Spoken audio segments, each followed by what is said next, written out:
मित्रांनो, आपल्या सगळ्यांचं स्वागत आहे विद्यार्जन सायन्स अकॅडमी आपल्या यूट्यूब चॅनलवरती. तर सगळ्यांनाच माहिती आहे, सगळीकडे एक बातमी फिरते सध्या की MST CETचं रजिस्ट्रेशन जे आहे ते सुरू झालेलं आहे. तर ह्या व्हिडिओमध्ये आपण एकदम डिटेलमध्ये बघणार आहोत, स्टेप बाय स्टेप, की रजिस्ट्रेशन नेमकं कसं करायचं आहे.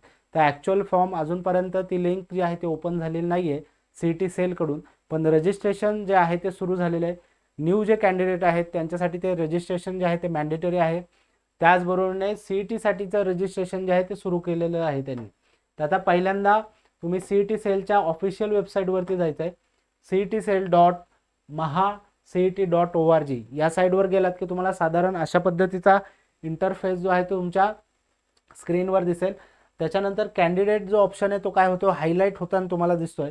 त्याच्यात गेल्यानंतर तुम्हाला CET एक्झामिनेशन पोर्टल फॉर 2026-27 हा ऑप्शन जो आहे तो त्याच्यावर क्लिक करायचा आहे. त्याच्यावर क्लिक केल्यानंतर साधारण अशा पद्धतीची विंडो जी आहे ती नवीन ओपन होईल. त्याच्यामध्ये तुम्हाला काय ऑप्शन दिसतं ते बघा. आता ज्या विद्यार्थ्यांनी रजिस्ट्रेशन केलंय त्यांच्यासाठी ह्या बाजूचा जो भाग आहे साइन इनचा तो महत्त्वाचा आहे. तिथे तुम्ही रजिस्टर ईमेल ID आणि पासवर्ड टाकून जे आहे ते काय करू शकता, साइन इन करू शकता. पण सगळेच विद्यार्थी किंवा बरेचसे विद्यार्थी जे आहेत ते नवीन असणार आहेत. त्यांनी काय करायचं आहे, हा ऑप्शन जो आहे तो वापरायचा आहे रजिस्टर करण्यासाठी. आता ह्या रजिस्ट्रेशनमध्ये तुम्हाला तुमचा आधार, त्याच्यानंतर तुमचा ईमेल ID आहे, त्याच्यानंतर तुमचा डेट ऑफ बर्थ असे ऑप्शन जे आहेत ते फिल करावे लागणार आहेत. ह्या संदर्भातला व्हिडिओ जो आहे तो आपण ऑलरेडी केलेला आहे, तो जाऊन तुम्ही व्यवस्थित बघा. तिथे तुम्हाला रजिस्ट्रेशन कशा पद्धतीने करायचं, म्हणजे स्वतःला रजिस्टर कसं करायचं आहे ते बघायला मिळणार आहे. त्याच्यानंतर इथे तुम्ही रजिस्टर ईमेल ID आणि पासवर्ड केल्यानंतर साधारण तुम्हाला अशा पद्धतीची विंडो जी आहे ती समोर दिसेल. आता ह्याच्यामध्ये नेमके कुठले कुठले ऑप्शन जे आहेत ते तुम्हाला दिसतात बघा. ह्याच्यामध्ये दिसतंय CET रजिस्ट्रेशन, रजिस्टर नाव, त्यानंतर प्रोफाईल दिसतंय, एडिट प्रोफाईल. त्यानंतर खालचे जे आहेत ते ऑप्शन जे आहेत ते अजूनपर्यंत ओपन झालेले नाहीत. आपल्यासाठी महत्त्वाचा जो ऑप्शन आहे तो म्हणजे centralise admission process CAP registration. तो ऑप्शन जो आहे तो महत्त्वाचा आहे, तो अजून ओपन झालेला नाही आहे. आपल्याला सध्या काय करायचं आहे, एडिट प्रोफाईलमध्ये जायचं आहे आणि तिथून जे आहेत जितकेही ऑप्शन आहेत तेवढे काय करायचे, फिलअप करायचे. तर आपण एडिट प्रोफाईलमध्ये जाऊयात आणि तिथं तुम्हाला प्रोफाईल जे आहे ते एडिट करायचं आहे. आता एडिट प्रोफाईल ओपन केल्यावर तुम्हाला काय काय दिसतंय बघूयात आपण. आता इथं काय दिलंय बघा, star mark field are mandatory, म्हणजे स्टार मार्कच्या जेवढ्याही फील्ड आहेत तेवढ्या काय मॅन्डेटरी आहेत. आता त्याच्यात पहिल्यांदा विचारलंय name as per the Aadhaar, auto fetch, म्हणजे जेव्हा आपण पहिल्यांदा रजिस्टर करतो जो पहिला ऑप्शन येतो, म्हणजे की कुठे बघा इथं जेव्हा रजिस्टरचा ऑप्शन येतो त्याच्यामध्ये जी इन्फॉर्मेशन भरलेली असते आपण ती सगळी काय होणार आहे, ऑटोफिल होणार आहे. आपला जो मेन फॉर्म आहे त्याच्यामध्ये सगळी काय होणार आहे, ऑटोफिल होणार आहे. तर त्याच्यामध्ये बघा विद्यार्थ्याचं नाव जे आहे ते ऑटोफिल झालेलं आहे आधारप्रमाणे. त्यानंतर आधार ID सुद्धा काय झालेला आहे, आपोआप आलेला आहे. त्याच्यानंतर इथे अपर ID सुद्धा काय करण्यात आलेला आहे, कंपल्सरी भरणं मॅन्डेटरी आहे. त्यामुळे अपर ID पहिल्यांदा सर्व विद्यार्थ्यांनी जनरेट करून घ्यायचा आहे. आता अपर ID कसा दिसतो हे दाखवण्यासाठी तुम्हाला एक मी एक्झाम्पल दाखवतो किंवा सॅम्पल दाखवतो, बघूयात. आता अपर ID तुम्हाला इथे दिसताना कसा दिसतोय, आधार कार्ड सारखाच दिसतोय, खाली दिसत असेल तुम्हाला. आता ह्याच्यामध्ये फक्त लिहिलंय अपार आणि बाकी जे आहे काय दिलेलं आहे, automated permanent academic account registry, म्हणजे हे विद्यार्थ्यांसाठी काय केलेलं आहे, मॅन्डेटरी केलेलं आहे. त्यामुळे पहिल्यांदा विद्यार्थ्यांनी काय करायचं आहे, अपार ID जो आहे तो जनरेट करून घ्यायचा आहे, त्याच्यानंतरच रजिस्ट्रेशनकडे जायचं आहे. त्याच्यानंतर पुढचा जो पार्ट आहे तो बघूयात. अपार ID झाल्यानंतर काय लिहायचं आहे, तुमच्या 10वीच्या मार्कशीटवरती, आता 12वीचं मार्कशीट तुमच्याकडे नसणार आहे त्यामुळे 10वीच्या मार्कशीटवरची जशा पद्धतीने नाव आहे तसंच नाव टाकायचं आहे. बऱ्याचशा विद्यार्थ्यांचं पहिलं सरनेम येतं, मग नेम येतं आणि त्याच्यानंतर जे आहे फादर्स नेम येतं, त्याच फॉर्मॅटमध्ये तिथं नाव जे आहे ते टाकायचं आहे. त्याच्यानंतर दुसरीकडे आपल्याला दिसतंय बघा, इथं लिहायचं आहे candidate name as per the Aadhaar. आधारवरती तुमचं नाव कसं असणार आहे, तर आधारवरती तुमचं नेम येईल, त्याच्यानंतर फादर्स नेम आणि त्याच्यानंतर तुमचं सरनेम. आता तिथंही कोणीतरी सरनेम पहिलं टाकलं असेल तर त्या पद्धतीने ते फिलअप करायचं आहे. त्याच्या खाली जे आहे ते मोबाईल नंबर काय आहे, ऑटोफेच, म्हणजे आपोआप तिथे आलेला आहे, कारण की आपण रजिस्टरचा ऑप्शन भरताना जो आहे तो तिथं फिलअप केला होता. ईमेल ID सुद्धा तुमचा काय होणार आहे, आपोआपच फिलअप होणार आहे. त्याच्यानंतर तुमचं इथे डेट ऑफ बर्थ जे आहे ते व्यवस्थित डिटेलमध्ये फिलअप करायचे आहे. ह्याच्यावर क्लिक केल्यानंतर तुम्हाला तो ऑप्शन्स येतील त्याप्रमाणे करायचं आहे. त्याच्यानंतर तुम्हाला फादर्स नेम विचारलेलं आहे, फादर्स नेम सुद्धा व्यवस्थित टाकून घ्यायचं आहे. त्याच्यानंतर त्याच्याच समोर तुम्हाला काय दिसतंय, मदर्स नेम, मदर्स नेम सुद्धा तुम्हाला व्यवस्थित फिलअप करायचं आहे. त्याच्यानंतर आपण बघूया आता इथं काय लिहिलंय बघा, हे महत्त्वाचं आहे. In case of blank not applicable fields the candidate must be enter dot. आता समजा तुम्हाला तिथं काही फिलअप करायचं नसेल तर फक्त काय करायचं आहे, एक डॉट तिथं आहे तो फिल करायचा आहे आणि असं सोडून द्यायचं नाही. त्याच्यानंतर बघा जेंडर मेल आहे त्या पद्धतीने टाकले. त्याच्यानंतर रिलिजन जे आहे हिंदू आहे त्यामुळे त्याने हिंदू टाकलेला आहे. त्याच्यानंतर रिजन हा फार महत्त्वाचा भाग आहे बघा. रिजन म्हणजे काय, तुमचा आधारवरती जो ॲड्रेस असणार आहे तो रिजनमध्ये येतो का अर्बनमध्ये येतो ते व्यवस्थित बघून घ्यायचं आहे. त्या पद्धतीनेच इथं सिलेक्ट करायचं. आता हा विद्यार्थी जो आहे तो रुरल एरियातला होता त्यामुळे त्याने काय सिलेक्ट केलं आहे, रुरल जे आहे ते सिलेक्ट केलेलं आहे. त्याच्यानंतर आहे नॅशनॅलिटी. नॅशनॅलिटी सगळ्यांची इंडियनच असणार आहे आणि त्याच्याच अपोजिट काय दिसतं आपल्याला, मदर टंग. मदर टंग तुमचे जे असेल मराठी हिंदी ती तिथं जे आहे ते फिलअप करायचे आहे. त्याच्यानंतर त्याच्या खाली तुम्हाला दिसतोय ॲन्युअल फॅमिली इन्कम जे आहे तो स्लॉट जो आहे तो तुम्हाला व्यवस्थित निवडायचा आहे. त्याच्यानंतर आपण खाली बघू शकतो मॅरिटियल स्टेटस, काय मॅरिड असेल अनमॅरिड असेल त्या पद्धतीने ते फिलअप करायचं आहे.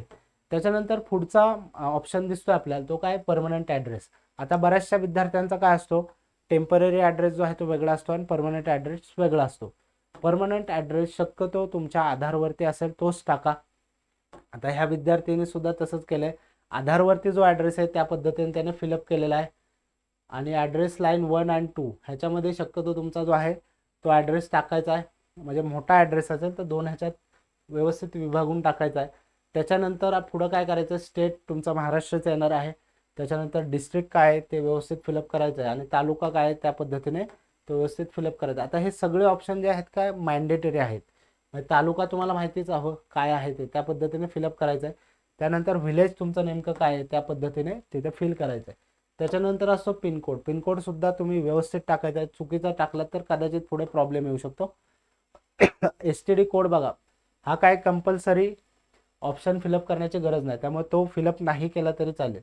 त्याच्यानंतर इथं तुम्हाला एक अल्टरनेट मोबाईल नंबर देणं गरजेचं आहे.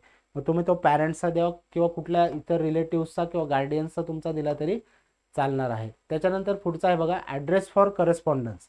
आता हे फार महत्त्वाचं आहे की तुम्हाला कॉन्टॅक्ट साधायचा झाला CET कडून तर नेमका कुठल्या ॲड्रेसवरती साधला पाहिजे, तर ॲड्रेस ऑफ करस्पॉन्डन्स याच्यावरती तो साधणं गरजेचं आहे. त्यामुळे तिथं जो सगळा ॲड्रेस लिहायचा आहे, करंटला तुम्ही जिथे राहत असाल तिथला ॲड्रेस जो आहे तो पूर्ण फिलअप करायचा आहे. ॲड्रेस लाईन 1 आणि 2 कंपल्सरी मगाशी ज्या पद्धतीने सांगितलं. तुमचा ॲड्रेस शक्यतो 2 लाईनमध्ये बसवायचा प्रयत्न करा. छोटा असेल तरी इकडे थोडा आणि इकडे थोडा टाका. मोठा असेल तर काही प्रॉब्लेम नाही. अगदी ॲड्रेस लाईन 3 पर्यंत सुद्धा तुम्ही लिहू शकता. त्यानंतर स्टेट जे आहे ते तुमचं महाराष्ट्राचं येणार आहे. तालुका बघा सेमच येणार आहे. आता हे सगळे ऑप्शन जे आहेत ते लॉक दिसत आहे आपल्याला कारण की ह्या विद्यार्थ्यांनी काय केलेलं आहे, same as a permanent address. म्हणजे परमनंट ॲड्रेस आहे तोच त्याचा काय करस्पॉन्डन्स ॲड्रेस आहे. त्यामुळे त्याने काय लिहिलेलं आहे, सेम केल्यामुळे सगळे ऑप्शन काय झालेले डायरेक्ट लॉक झालेले आहेत. मग तुम्हाला डबल ॲड्रेस फिलअप करायची गरज नाही. त्याच्यानंतर पुढे बघूया अदर डिटेल्स जे आहेत ते इथं दिलेले आहेत. त्याच्यामध्ये आता सगळ्यांनाच माहिती आहे CET ज्या विद्यार्थ्याला द्यायचे त्यातली पहिली अट अशी की तो विद्यार्थी काय असावा, महाराष्ट्राचा डोमिसाईल असावा. त्यामुळे इथं पहिलाच ऑप्शन दिला आहे are you domicile in the Maharashtra. इथं येस जे आहे ते करायचं आहे.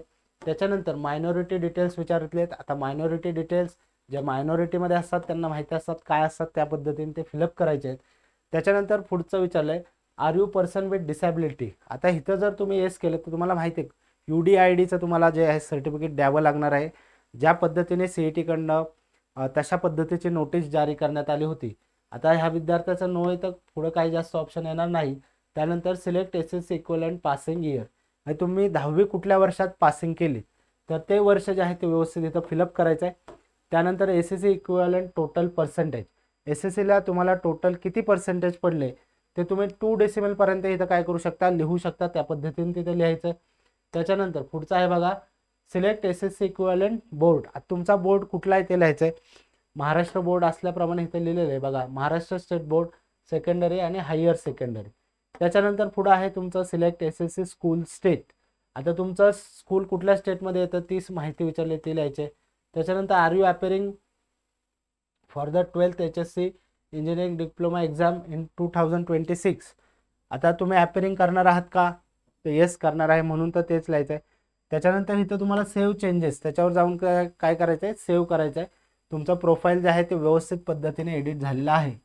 त्याच्यानंतर आता हा जो व्हिडिओ आपण बनवला आहे तो पार्ट 1 आहे आणि पार्ट 1 मध्ये आपण फक्त काय आपलं प्रोफाईल जे आहे ते व्यवस्थित अपडेट करून घेतलेलं आहे. त्याच्यानंतर खऱ्या अर्थाने आता इथं काय दिसतंय CET रजिस्ट्रेशन. आता तिथं जाऊन जर तुम्ही पाहिलं तर तिथं तुम्हाला काय दिसणार आहे, MST CETचा ऑप्शनच दिसत नाही. एक आहे PGचा, एक आहे UGचा. पण UGमध्ये फक्त BEd आणि LLB 3 एवढंच दिसतंय. त्यानंतर PG खाली दिसतंय परत. आपल्याला जो ऑप्शन आहे तो कुठला, UGचा ऑप्शन पाहिजे. तो काही दिवसांनी इथं तुम्हाला ओपन झालेला दिसेल.